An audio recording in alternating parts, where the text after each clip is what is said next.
Uy, kaibigan, bakit ka andito? Alam ko na. Gusto mo rin bang malaman kung paano at kung ano ang mga iba't ibang tutorial online? Kung ganoon ay nandito ka sa tamang channel mga kaibigan. So in this channel is nagtuturo ako ng mga iba't ibang mga tutorial online. Ayan, so dito kaibigan. Ayan, so dito po, meron po tayong grid. Ayan, so yung grid is mostly ginagamit yan sa art or drawing. Ayan, so kung gusto niyo enhance yung inyong pag-drawing, ay pwede niyo po gamitin yung grid art na yan. So dito po, so punta po tayo sa Play Store, ayan. So search po tayo dito ng grid art. Ayan, search po natin yung grid art.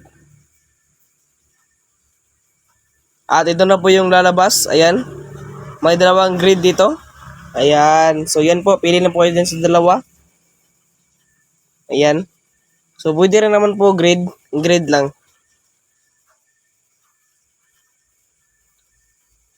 Ayan, kahit grid lang, ay pwede rin natin yang makita. So, meron din ditong grid. Ayan, meron dyan grid. Ayan.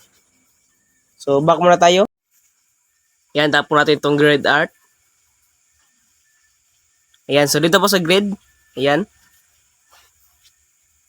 Yung picture po na gusto nyo, so yun po yung ilalagay nyo dito sa ating grid. So, dito po, meron po ditong tatlong label. Which is itong gallery, save image, and feedback. So, dito po tayo sa ating gallery. Ayan, tap natin yung gallery. So, dito po, pili po tayo photos or album. So, sa akin, dito po ako sa album. Kayo kung saan gusto nyo, so doon po kayo pumili. Ayan, so pagkatap na po at pumili na po kayo ng picture doon. So, hindi ko na pinapakita kasi masyadong private na po kasi yun. So, ito lang po. Ayan, so ito po yung grid art ko po. So, ito po yung drawing ko ngayon. Si Roronawa Zoro. Ayan, so ito po siya. Ayan, so dito po sa grid na to, turuan ko po kayo kung paano to gamitin. Ayan. So dito po, sa grid na to, meron po dito mga line. Ayan, so yung mga square lines. So ito naman sa kilid, to yung number. Sa bandang taas naman po, ito po yung number. Ayan, so mga number po yan. Importante po yung malaman natin yung iba't ibang number dyan. So dito po, so una po nyo pong gagawin is, ay hindi ko na po ipapakita but i-explain ko po kung ano pong gagawin ninyo. So, sa inyo pong mga paper, so mag-grid lang po kayo doon, mag-line lang po kayo. Yan, so gumawa lang po kayo ng ganitong mga line. Ayan, square na line. So, gumawa lang po kayo ng ganyan. So, make sure po na magka-square po talaga yan tignan. Ayan, may magka-label po talaga yan. So, dito po.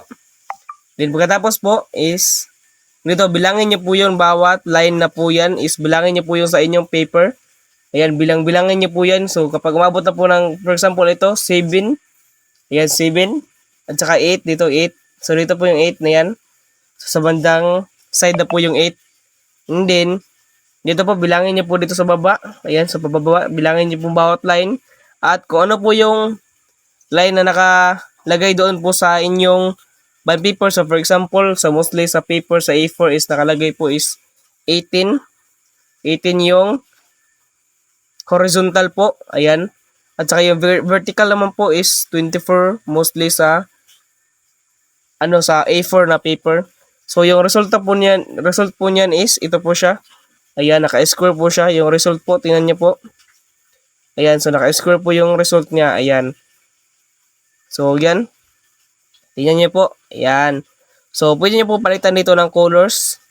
Ayan, colors. May iba't ibang colors dito. So, pwede niyo po palitan dito. Ayan. So, for example, yung green para mas accurate at maganda tingnan. So, dito naman po sa number sa bandang side. Yung numbering naman po sa bandang side. So, dito po. So, dito po natin yan itatap. Tap po natin itong text. Ayan, yung text na yan. Para baguhin po natin yan. So, dito may size. Ayan, kung gaano kalaki.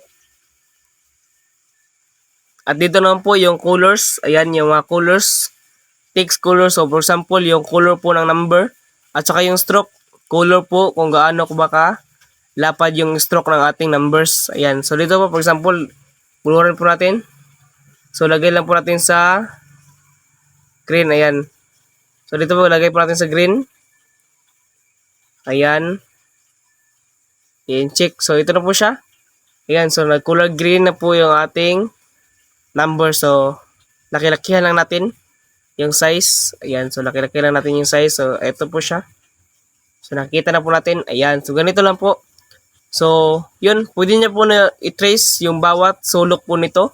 So, dandahanin niyo na lang po ng pag-trace yung inyong mga grade. So, kung ano po yung nakalagay dito sa bawat line, so yun po yung i-grade niyo dito at gagayahin niyo po sa inyong paper. Ayan. So, yun.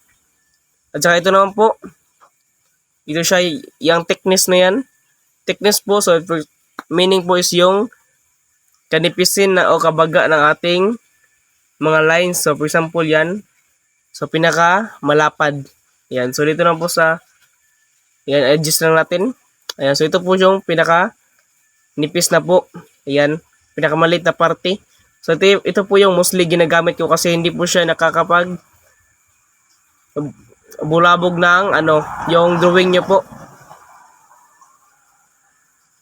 So, inuulit ko po. So, depende po sa size ng inyong paper. So, meron naman po kasing katulad ng A3, mga paper na long, short, or kahit anong size. Basta kung ano po yung nasa grid nyo po, kung ano pong bilang ng number po doon sa grid nyo, ay ito po yung lalagay nyo dito. So, katulad po nung sa A4 is, yung horizontal po, pataas is 18, at saka yung pahiga naman po is 24. So, yun po yung parang size po talaga ng A4. So, kaya ganito siya tingnan. Ayan. Kapag square siya. So, pwede na po yan gayahin. Ayan. So, gayahin nyo lang po. Ganyan. Kung ano po yung nakalagay dyan. Kaya gayahin nyo lang po. Ayan. Hanggang sa mabuo nyo po. So, maganda po talaga gamitin yung grid art. So, maganda po talaga gamitin yung grid. Lalo na kapag mag-grid kayo sa paper. So, sa akin, ito po talaga yung ginagamit ko. Yung grid. So, nagdodrawing din ako. Ayan. So, yun. So, ito talaga yung parang nagustuhan ko kasi maganda siyang mag-drawing. Lalo na itong one piece poster. So, kailangan talaga nating matansya yung sukat nito. Ayan. Lalo na yung mga names ni Ronaldo. Ganyan yung numbers. So, kailangan talaga tansyahin yan para hindi magka hiwi-hiwi. Ayan. So, yun. Ayan, so dito po, munti ko na po makalimutan. So, importante po talaga ito. So, ito po siya, yung crop. Ayan, so kung meron kayong gusto alisin dito sa inyong gustong gayahin na drawing or picture, so pwede niyo po ito gamitin. Ayan, so mag-crop lang po kayo dito. So, yung width is yung pahiga at saka yung height naman is pataas. Ayan, so dito po, so maglagay lang po kayo dito ng number. Ayan, so lagay lang po kayo ng number dyan. So, tansyahin nyo po. Ayan, so dito na po. Pagkatapos po, pwede na po ilagay itong next or skip.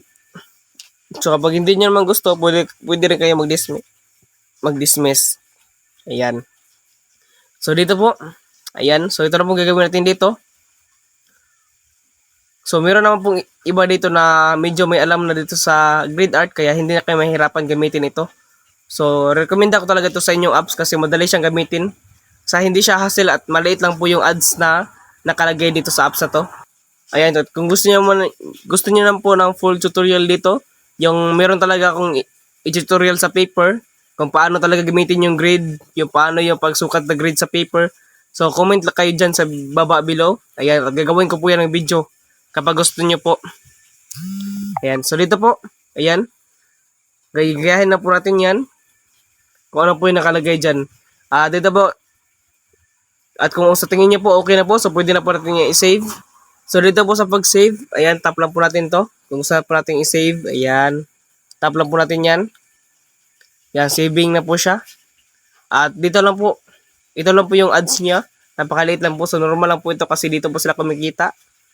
Ayan, at doon, na-save na po natin. So pwede na po natin tingnan sa ating mga gallery or even photos. So kahit ano po, pwede rin file manager. Ayan, so dito na po siya sa ating gallery. Ayan, so ito po siya.